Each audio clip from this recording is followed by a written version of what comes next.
नमस्कार, मेरा नाम है अभयराज और निष्पक्ष दिव्य संदेश के यूट्यूब मंच पर आपका स्वागत है। अति पिछड़ा और पिछड़ों के उलझी बिहार की सियासत में दलित राजनीति नई करवट लेती दिख रही है। अनुसूचित जाति और अनुसूचित जनजाति के आरक्षण में वर्गीकरण को लेकर सुप्रीम कोर्ट द्वारा आए फैसले को लेकर बुधवार को भारत बंद है। बीजेपी के सहयोगी एलजेपी के प्रमुख और मोदी सरकार के मंत्री चिराग पासवान सुप्रीम कोर्ट के निर्णय को लेकर मुखर हैं। चिराग पासवान का भारत बंद को समर्थन है और उनकी पार्टी के लोग बिहार की सड़कों पर उतरकर दलित आरक्षण में कोटा के अंदर कोटा बनाने के विरोध कर रहे हैं। केंद्रीय मंत्री चिराग पासवान ने भारत बंद का समर्थन किया है। उन्होंने कहा कि जब तक समाज में अनुसूचित जाति एवं अनुसूचित जनजाति के खिलाफ छुआछूत जैसी प्रथा है, तब तक SC/ST श्रेणियों को सब कैटेगरी में आरक्षण और क्रीमी लेयर जैसे प्रावधान नहीं होने चाहिए। इससे पहले चिराग पासवान ने वक्फ एक्ट में होने वाले बदलाव को लेकर भी विरोध किया था। इसके अलावा केंद्र के मंत्रालय में लेटरल एंट्री के जरिए होने वाली भर्तियों पर ऐतराज जताते हुए चिराग ने कहा था कि यह फैसला बहुत गलत है। चिराग पासवान ने कहा कि किसी भी सरकारी नियुक्ति में आरक्षण का प्रावधान होना चाहिए, इसमें कोई शक शुबा नहीं है। निजी क्षेत्र में कोई आरक्षण नहीं है और अगर इसे सरकारी पदों पर भी लागू नहीं किया जाता है तो सही नहीं है। उन्होंने कहा कि केंद्र सरकार के सदस्य के तौर पर उनके पास इस मुद्दे को उठाने का मंच है और वह ऐसा करेंगे। केंद्रीय मंत्री ने यह भी कहा कि जहां तक उनकी पार्टी का सवाल है, वह इस तरह के उपाय के बिल्कुल भी समर्थन में नहीं है। इस तरह चिराग पासवान मोदी सरकार का हिस्सा होते हुए भी लगातार आवाज उठा रहे हैं। खासकर दलित समुदाय और आरक्षण से जुड़े मामले पर चिराग पासवान बहुत ज्यादा मुखर नजर आ रहे हैं। दलित समाज के हितैषी बनने की जुगत में हैं। रामविलास पासवान के निधन के बाद से बिहार की दलित राजनीति में एक बड़ा गैप आ गया है। राज्य में दलित नेता तो हैं, लेकिन उनमें दलित वोट ट्रांसफर कराने का पावर नहीं है। 90 के दशक में राजद सुप्रीमो लालू प्रसाद यादव की अच्छी पकड़ थी, लेकिन बाद में मायावती की बसपा और स्वर्गीय रामविलास पासवान की लोजपा बनने के बाद दलित राजनीति को एक अलग राह मिली। बिहार में जातिगत सर्वे में जो आंकड़ा सामने आया है, उसमें अति पिछड़ा के बाद तीसरा बड़ा वोट बैंक दलित समुदाय का है, जिसकी आबादी 19.65% है। 2024 के लोकसभा चुनाव में चिराग पासवान ने 5 सांसद जीत कर आए हैं। इसके बाद मोदी सरकार में केंद्रीय मंत्री हैं। इसके अलावा चिराग पासवान अपने चाचा पशुपति पारस को भी सियासी घुटने पर ला दिया है, जिन्होंने कभी उनसे पार्टी छीनने के लिए बगावत किया था।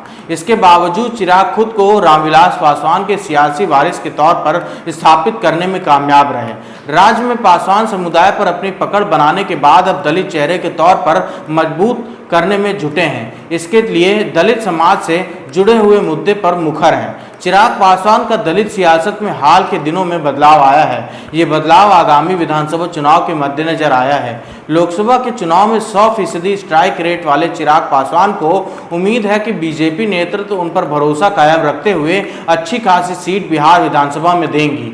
इस धरातल पर नफा नुकसान देखते हुए चिराग दलित राजनीति का चेहरा बनने के लिए सीधे अनुसूचित जाति और अनुसूचित जनजाति के आरक्षण के वर्गीकरण के फैसले का खुलकर विरोध कर रहे हैं। इतना ही नहीं, उनकी पार्टी के नेता ने भी सड़क पर उतरकर अपनी आवाज बुलंद की है। चिराग पासवान ने सुप्रीम कोर्ट के फैसले को SC और ST समुदाय में बंटवारा डालने वाला बताया है और कहा है कि जो राज्य SC डिवाइड एंड रूल की सोच रखते हैं, वह इसको बढ़ावा देने की कोशिश करेंगे। उनका कहना है कि दलित समाज की एकता ही उनकी ताकत है और कई लोग इस ताकत से घबराते हैं और इसीलिए बंटवारा करना चाहते हैं। राजनीतिक जानकारों की माने तो चिराग पासवान नहीं चाहते हैं कि दलित में कोई विभाजन हो, क्योंकि सुप्रीम कोर्ट के फैसले का प्रभाव बिहार में भी पड़ेगा।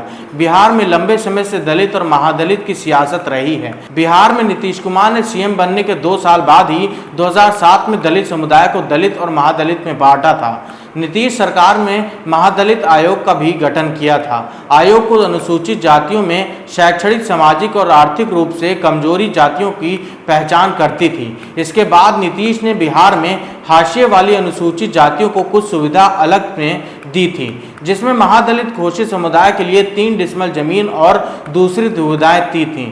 चिराग पासवान अब अपना सियासी नफा नुकसान देख रहे हैं, जिसके चलते सुप्रीम कोर्ट के फैसले के खिलाफ खड़े हैं। जबकि साल 2016 में खुद कहा था कि अमीर दलितों को खुद ही आरक्षण का लाभ लेना छोड़ देना चाहिए। बिहार के करीब 19.65% दलित मतदाता हैं और 22 के करीब दलित जातियां हैं। नीतीश कुमार ने दलित बनाम महादलित का दांव चला है, जिसमें 22 में से 21 दलित जातियों को महादलित घोषित कर दिया था और 2018 में पासवान को भी महादलित वर्ग में शामिल कर दिया है। बिहार में दलित समाज में अधिक मुसहर, रविदास और पासवान समाज की जनसंख्या है। वर्तमान में 5.5% से अधिक मुसहर और 4% रविदास और 6.5% पासवान जाति के लोग हैं। इसके अलावा धोबी, पासी, गोड़ आदि जातियों की भागीदारी अच्छी खासी है। इसीलिए केंद्रीय जीतन राम मांझी और जेडीयू सुप्रीम कोर्ट के फैसले के पक्ष में हैं तो चिराग पासवान विरोध में खड़े हैं। राजनीतिक विश्लेषकों की माने तो चिराग पासवान बिहार में खुद को दलित नेता के तौर पर स्थापित करने की कोशिश में हैं। इसके साथ दलित और महादलित दोनों को साथ लेकर चलना चाहते हैं। दलित राजनीति के साथ एक बात यह भी है कि चुनावी हवा समर्थवान दलित बनाता है। इसीलिए चिराग दलित नेता के तौर पर अपनी छवि बनाने में लगे हैं, क्योंकि जीतन राम मांझी से लेकर राम जनक अशोक चौधरी और श्याम रजक जैसे नेता हैं, लेकिन चिराग पासवान जैसे आधार नहीं है। चिराग पासवान दलित नेता रामविलास पासवान के बेटे हैं। इस तरह उनके पास अपने पिता की सियासी विरासत है और तीसरी बार सांसद हैं। चिराग ने पासवान की 6 से 7% वोट राजनीति को अपने वंश में रखा है। इसके दम पर चिराग ने अपने चाचा पशुपति पारस से भी राजनीतिक लड़ाई जीतकर खुद को स्थापित किया।